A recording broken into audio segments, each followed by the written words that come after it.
गरीब और अमीर बहू की नवरात्रि। गांव के एक छोटे से कोने में एक गरीब परिवार रहता था। उस घर में राधा, जो एक साधारण और मेहनती बहू थी, अपने पति रमेश के साथ रहती थी।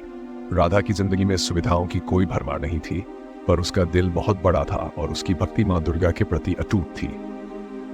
नवरात्रि का समय करीब आ रहा था और राधा हर साल की तरह इस बार भी माँ दुर्गा की पूजा की तैयारियों में जुटी थी। राधा के घर के पास ही एक बड़ा हवेली जैसा घर था, जिसमें उसके जेठ विनोद और उनकी पत्नी कविता रहती थी। कविता एक अमीर परिवार से थी और उसका जीवन विलासिता से भरा था। कविता के पास सब कुछ था, सुंदर कपड़े, सोने के गहने, बड़ी बड़ी गाड़ियां, लेकिन उसकी पूजा में भक्ति की गहराई की कमी थी। वह हमेशा दिखावे के लिए पूजा करती रहती थी ताकि लोग उसकी प्रशंसा करें। जब नवरात्रि का पहला दिन आया, राधा ने अपने छोटे से घर में सादगी से माँ दुर्गा की मूर्ति स्थापित की। उसने पुराने कपड़े से एक साफ सुथरी जगह बनाई और कुछ छोटे से फूल और एक दीपक जलाया।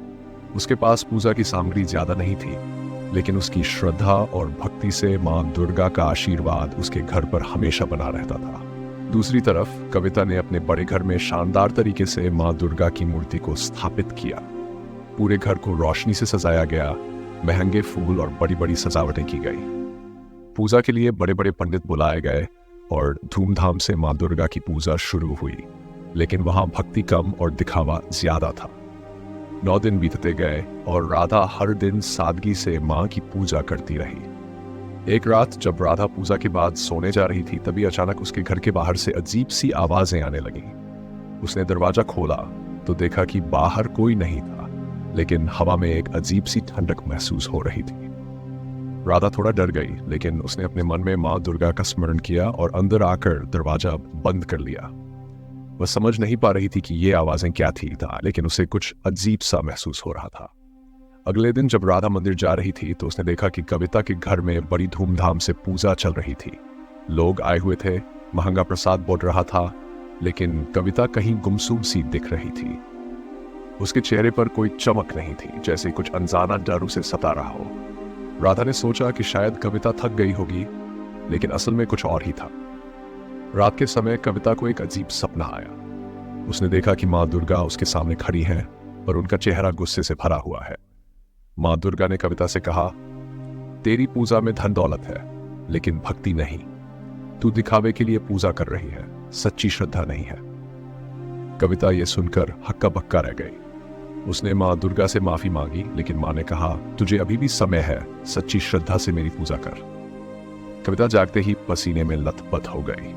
वह घबराई हुई थी। उसने तुरंत अपने पति विनोद को सब कुछ बताया। विनोद ने उसे सांत्वना दी, लेकिन कविता का दिल अब भी धड़क रहा था। उसे लगा कि कहीं कुछ गलत हो गया है। अगले दिन कविता ने अपनी बड़ी बड़ी सजावटें हटा दी। उसने अपनी पूजा को सादगी से किया और सबसे पहली बार अपने दिल से माँ दुर्गा की भक्ति की। उसने महसूस किया कि उसकी दिखावे की पूजा में कोई सच्चाई नहीं थी। उसे अब एहसास हो गया था कि भक्ति का असली मतलब दिल से माँ का स्मरण करना है, न कि सिर्फ लोगों को दिखाने के लिए पूजा करना। कविता ने यह भी सोचा कि वह राधा से माफी मांगेगी, क्योंकि उसे हमेशा लगता था कि राधा की पूजा सस्ती और साधारण है। लेकिन अब वह जान गई थी कि सच्ची भक्ति का मूल्य किसी पैसे से नहीं तौला जा सकता। राधा के घर पहुंची कविता ने नम्रता से कहा, राधा, मैं तुमसे माफी मांगती हूँ। मैंने तुम्हें हमेशा कम आंका, लेकिन आज मैं समझ गई हूं कि सच्ची भक्ति तुम्हारे पास है। राधा ने उसे गले लगाते हुए कहा, भाभी, माँ दुर्गा का आशीर्वाद किसी के पास नहीं बंधा होता। वह हर उस दिल में वास करती हैं जो सच्ची श्रद्धा से उन्हें पुकारता है। कहानी यहीं समाप्त हो जाती, लेकिन कुछ रहस्यमय घटित हुआ। अगली रात फिर से राधा के घर के बाहर वही अजीब आवाजें आने लगी। राधा ने दरवाजा खोला, लेकिन इस बार उसे एक चमकती हुई रोशनी दिखाई दी। ये रोशनी पहले से भी ज्यादा तेज और रहस्यमयी थी। राधा कुछ समझ पाती उससे पहले ही माँ दुर्गा की छवि उसके सामने प्रकट हो गई। माँ दुर्गा ने मुस्कुराते हुए कहा, राधा, तूने सच्ची भक्ति की है और इसीलिए मैं तुझे आशीर्वाद देने आई हूँ। राधा ने माँ दुर्गा से पूछा, माँ, ये आवाजें और ये रोशनी क्या थी? माँ ने कहा, यह एक संकेत था, तुम्हें यह समझाने के लिए कि सच्ची भक्ति धन से नहीं, मन से होती है। इस संदेश को लोगों तक पहुंचाने का समय आ गया है। और फिर माँ दुर्गा अदृश्य हो गई, लेकिन वह रोशनी अब भी राधा के घर के चारों ओर फैली हुई थी। ये रोशनी एक संदेश थी, एक याद दिलाने वाली कि सच्ची भक्ति से बढ़कर कुछ भी नहीं।